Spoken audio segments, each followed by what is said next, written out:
Start at 1. The book of Revelations, chapter 1, verse 1.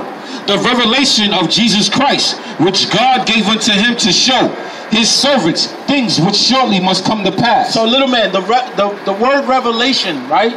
It means to reveal something to somebody. Right. Meaning, if I'm showing you a revelation of me, that means I'm showing myself to you. Okay? Go down to the book of Revelations, chapter 1, verse 13. And in the midst of the 7 candlesticks, it was one like unto the Son of Man. So Jesus was called the Son of Man. That was like a title they gave him. You know? Like, you ever watch wrestling? The guys got different names than their real name. Right, like the Big Show, right? But that's not his real name. So the Son of Man would be Jesus. Okay? Read. Clothed with the garment down to the foot. So the garment was like this, brothers, right here. A garment like this, similar to this. Go ahead. And the girt about the paps with the golden girdle. A girdle is something that you put here. It's called a war belt. It's like the wrestling belt. You put the wrestling. It's the same exact thing. It's the same exact thing. That's where they got it from. Right. Go ahead. Verse 14. His head and his hairs were white like wool. So you said this was Jesus, right? Does he have white and woolly hair? Who has white and woolly hair? This one right here, right? Yep. Okay. So that's strike 1. Right. Read. Go ahead. You got a question?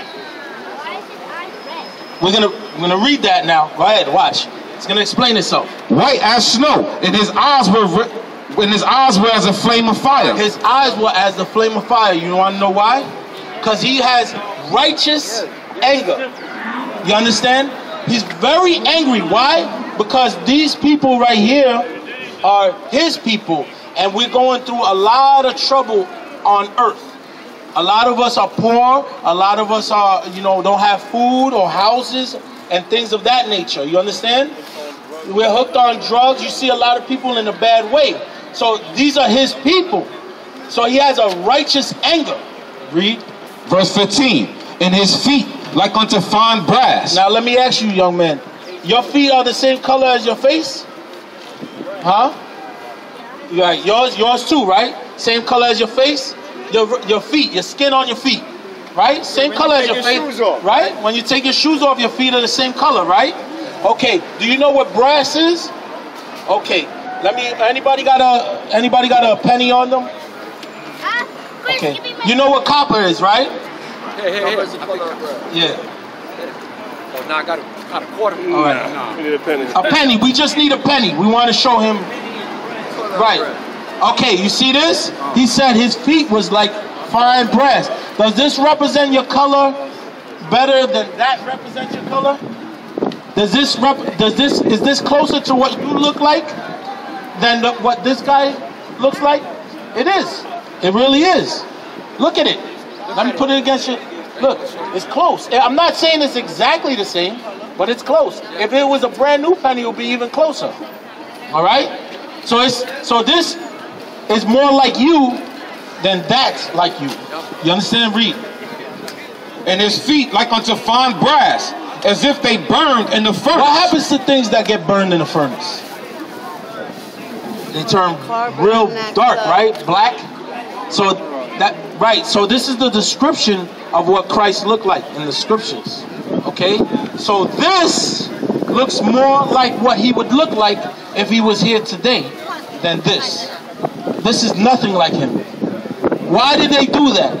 Because if he looks like you, right, you treat yourself in a different way. Because you're the son, or you're the family member of God's living son. You understand? You're his family member, so now you're gonna conduct yourself in a certain way on the earth. Right. You're gonna start taking the words he left us more seriously. Right. But when he looks like this doesn't matter anymore.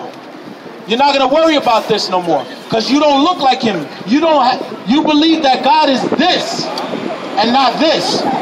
Right? This is Jesus, and that is not Jesus. That's a man called Caesar Borgia. You can look it up on any phone or computer that you want. Type in the word Caesar Borgia, and this man will come up.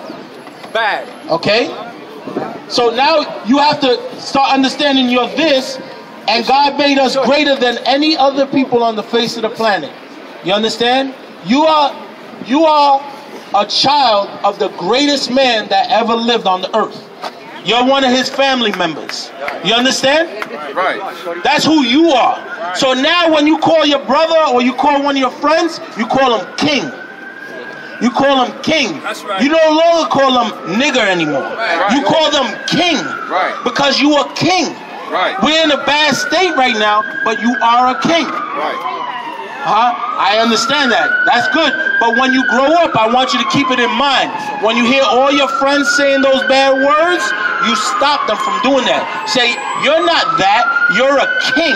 Right. You understand? Because we are descendants from the greatest king that ever lived. That man right there. That's you right. understand? That's right. That's what you take away from this little encounter that we have today, okay? That's what I want you to do. And now you can tell your mom, I'm a king, Mom. Right. And now you treat yourself like that. Right. You understand? When you go to school, you treat yourself like you're a king. You understand? You're a young. How you do that? First of all, a king does what? He rules countries, right? Right, exactly. That's true. But a king rules the countries, right?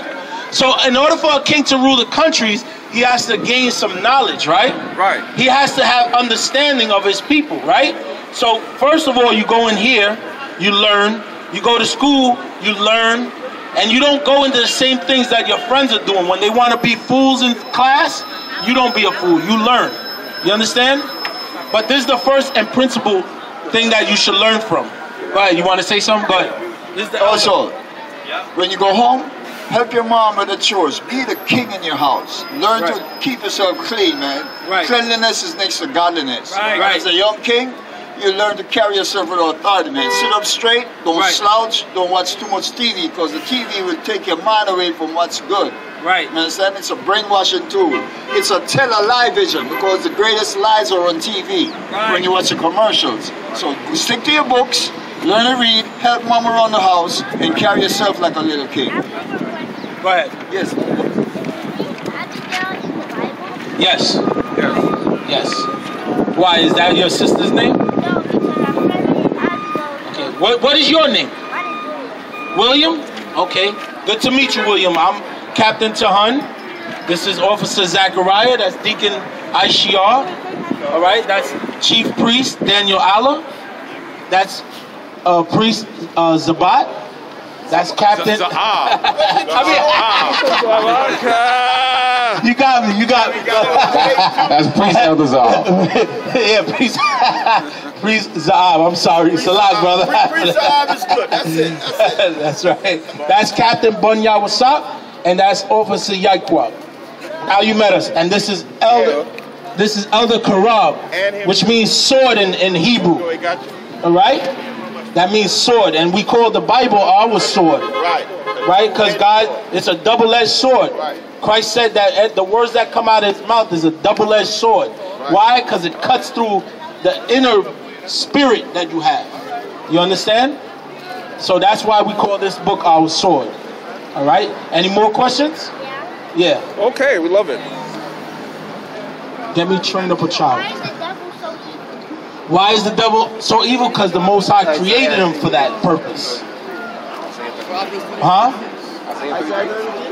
No, the Most High God created him as to be a devil on the earth.